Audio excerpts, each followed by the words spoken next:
All right, so I wanted to tell you guys that my new single, On My Way to You, is going to be coming out February 9th. I'm super excited about it.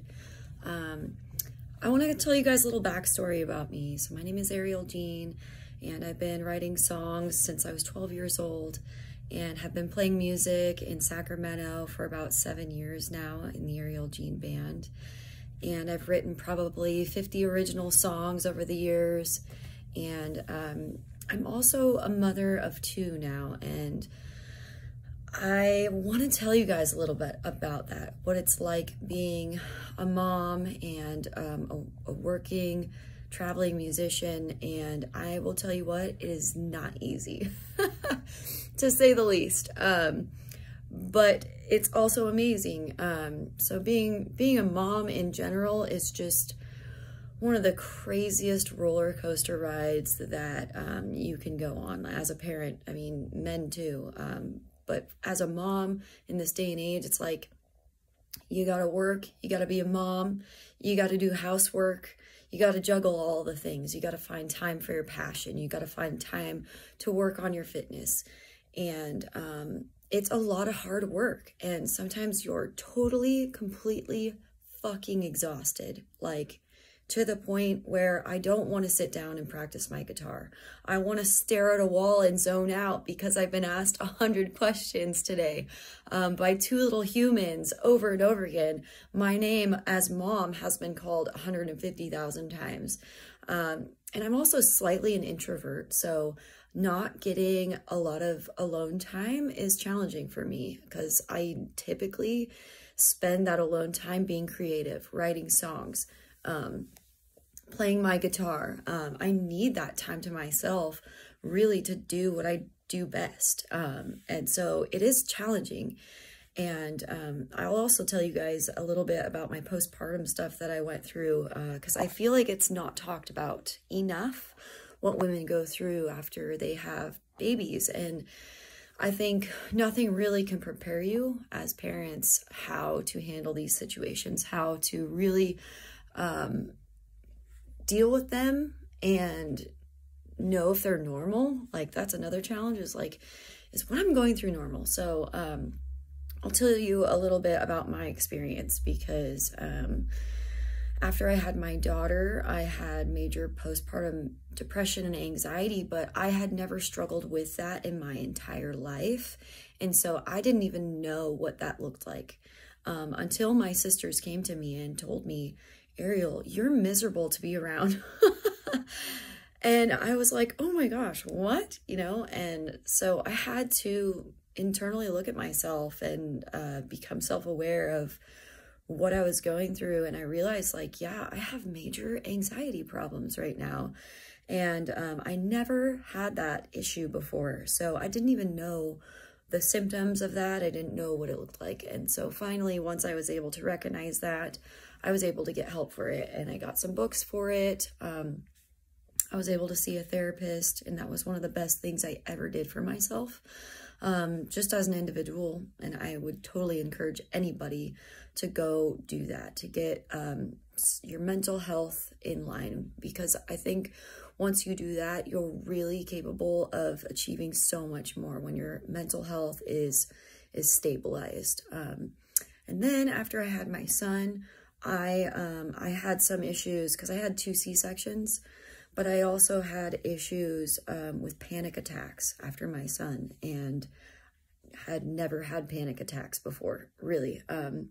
And so this was so severe. I mean, I couldn't hold my baby. I was on the ground, like, hyperventilating. I actually called the fire department once. This is no joke. This shit's for real. I called the fire department once. The fire department came to my house. I was crying. I couldn't breathe. I was struggling so bad, and they took all my vitals, and they're like, there's nothing wrong with you. We can take you to the hospital if you want. And at the time, my husband had taken my newborn son and my 3-year-old daughter to the park. And so they called him. He comes running back with them. He's crying. I'm crying. It's no joke. It's a wild thing that happens to you. And so I was approved by my doctor. I needed to exercise. That's what I felt like after I had my son. And when you have a C-section, you can't do that. You have to wait. You have to allow your body to recover. So 6 to 8 weeks, I think, went by, and I got approved by my doctor, and I just started running with my son in the stroller. And that helped me significantly. And while I was running out on the trails with my son, my newborn son, I would just run for hours. I'm not joking. And I started listening to this book that my husband had told me about a long time before, but it was called Can't Hurt Me by David Goggins. And so I listened to his book on a podcast, and it really helped me so much in that time. And if I could encourage you to do anything, go listen to that. It will change you. It will make you want to chase your dreams, become out of your comfort zone, because that's the only way you can grow. Like as a musician, as a mom, as an individual, whatever it is that you're passionate about, it can help you explode. So listen to it. It's called Can't Hurt Me by David Goggins. And so when I was running out on the trails, I was listening to this.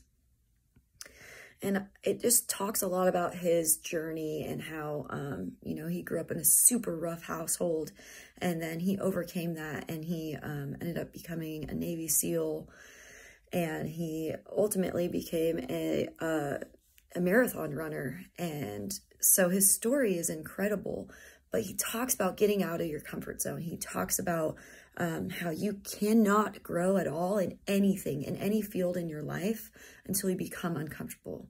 And so I realized that that's what I needed to do.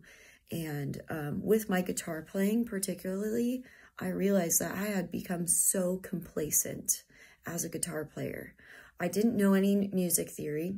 Here I've been writing songs, I've been playing music by ear, but I knew nothing about music theory. People ask me, how do you write songs when you don't know anything about music theory? I'm like, good question. I have no idea. I think maybe it's just a gift that God gave me. I have no idea. Or the universe, whatever you believe in. Personally, I believe in God, but I think that God gives us gifts.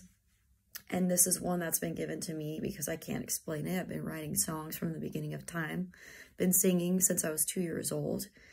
And so anyways, I realized I'd become complacent, totally complacent as a guitar player. So I decided to get out of my comfort zone with that. And I went and got guitar lessons. And after I went into my first guitar lesson, I cried because I was like, oh my God, I feel so stupid. I don't know anything. I know this is going to take me way longer than anybody else. And that's something that David Goggins talks about in his book, is that he realized that because of his background, his, you know, everything he'd been through, some things were going to take him a lot longer. And I felt that way about me with guitar playing because I feel like I possibly have a learning disability. And so it always takes me longer to learn things, and it's always been that way for me.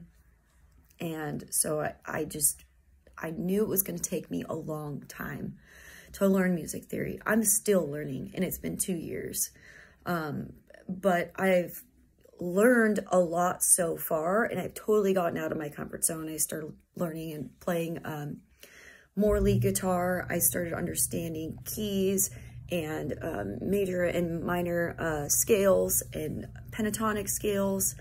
And I just started practicing every night. I decided that I was going to take 30 minutes a night after my kids went to bed, whether I was exhausted, whatever it took for me to become a better guitar player. And it's helped my songwriting too, because it's helped me understand so much deeper into music, the thing that I love the most, right?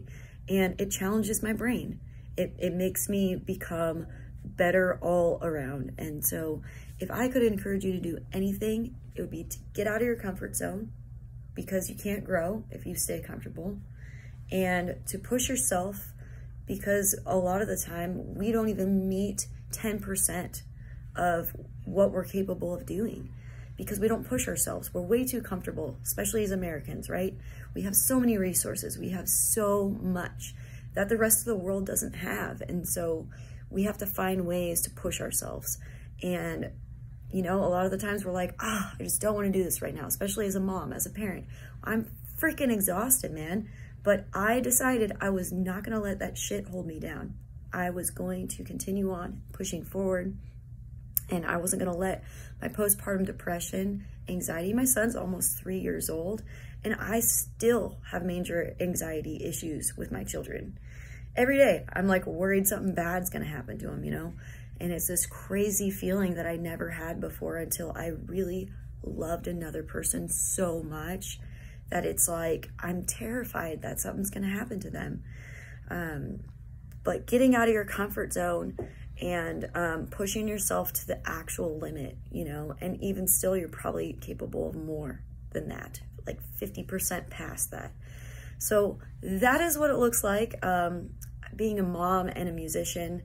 I know this is a long video, but there's even so much more to that. If you're a parent, I freaking commend you, man. Being a working parent is so hard. Keep doing it, keep pushing it, keep working your passion, doing what you love to do.